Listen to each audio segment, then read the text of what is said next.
Hi, I'm Scott Schreiner. I'm the associate editor of the record publishing company Weekly newspaper division. For those of you who don't know us, we have 8 weekly newspapers that we publish covering communities in the Summit and Portage County areas. And starting today, I'd like to post just a little preview of what you're going to see in the current issues of our papers. On Wednesdays, I'll preview a couple of big stories from our Wednesday papers, which include the Streetsboro Gateway News, the Nordonia Hills News Leader, the Aurora Advocate, and the Wednesday edition of the Hudson Hub-Times, and also I'll include the Thursday paper that we publish, the Twinsburg Bulletin. And then on Fridays, I'll preview some stories from our Sunday papers, including the Talmadge Express, the Stowe Sentry, the Cuyahoga Falls News Press, and the Sunday edition of the Hudson Hub-Times.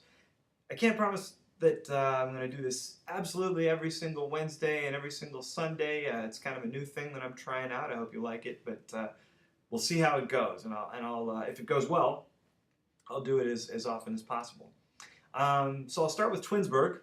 Since I used to be the Twinsburg Bulletin editor about 10 years ago, I have a soft spot in my heart for Twinsburg. I'll start with our July 25th edition. And in Twinsburg right now, the big news, of course, is that it's just over a week until the Twins Days Festival, the annual Twins Days Festival. And the Twinsburg Bulletin's July 25th edition gives an update on preparations for this. It's the largest annual gathering of twins in the world. You can also check out the Bulletin's August 1st edition as well next week for a whole lot more coverage previewing the event, which is August 2nd, 3rd, and 4th.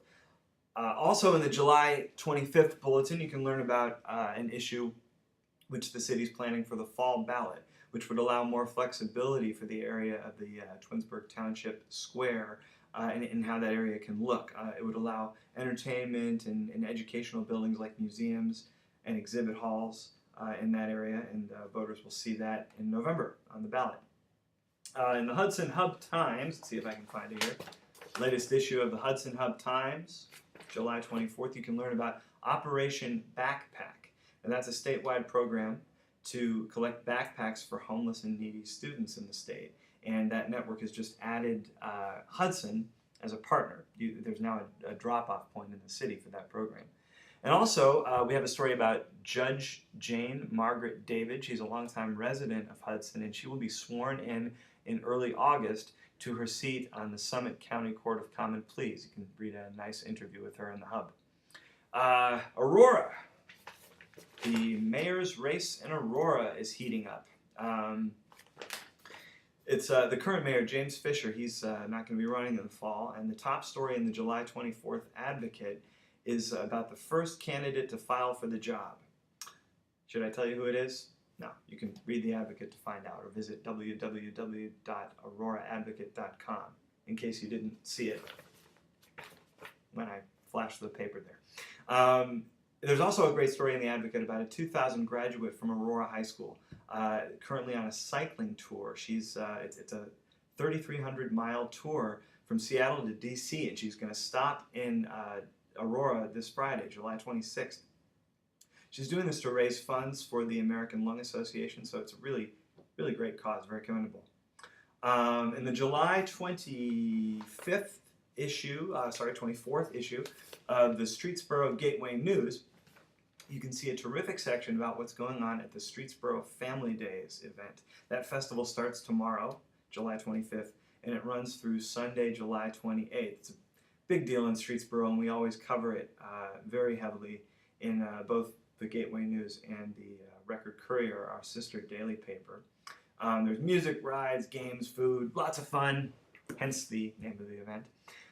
We also have an article which was inspired by a lot of our followers on the Gateway News Facebook page. They were debating the plans for the site for a new Streetsboro High School. There was some back and forth about where it should be, and we've included several of their comments in this article. It's on page 3 this week, as well as some insight from the school board members. And it's a pretty interesting read. And then in our ever-popular sports section this week in Gateway News, we have a great story about Tyler Fleming from Streetsboro, and he's going to be racing in the All-American Soapbox Derby this Saturday in Akron. A big topic in the Nordonia Hills area has been the recent closure of Ledge Road. If you don't know, the city closed the bridge July 3rd after a 2-foot sandstone block fell right into the path of a resident motorist while a train was passing overhead. And our top story in the July 24th news leader says, if you can see it, Ledge Road may reopen this week. Now, our paper went to press early Tuesday morning, and since that time, the mayor of Macedonia has announced that Ledge Road is now open to traffic again after city engineers signed off on it. And you can see the update at the news leader's website, and you can get some more insight by reading the article. This is a good example of how we are up to the minute on our online coverage, even though our publication is only published once a week. We keep you updated throughout the week.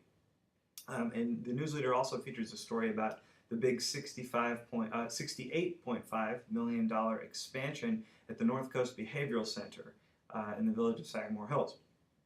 And in the sports section, which is one of the most popular parts of the paper, even in the summer when school's out, you can meet the new wrestling coach at Nordonia High School. One other thing, as you might know, all of our papers have an entertainment section. It's the same 4-page section, and that's published in all 8 of our papers. Just features entertainment, arts, music, theater in the area, all of our areas that we cover. And the big story this week, I'll highlight it, is about the production of the classic musical Fiddler on the Roof. I won't try to sing from it, but I think most people know that one. And that opens tomorrow at the Port House Theater in Cuyahoga Falls. So that's all I've got for you today. I hope you enjoyed this little preview of our papers. I'm going to give this a try, see if people like it. Be sure to check out our papers. Visit our websites, follow us on Twitter, like us on Facebook. We're everywhere. No one gives you the lowdown on your hometowns like Record Publishing Company weekly papers do. We're proud to be part of the communities and right there in the thick of it with you. Have a great day. Scott Shriner signing off.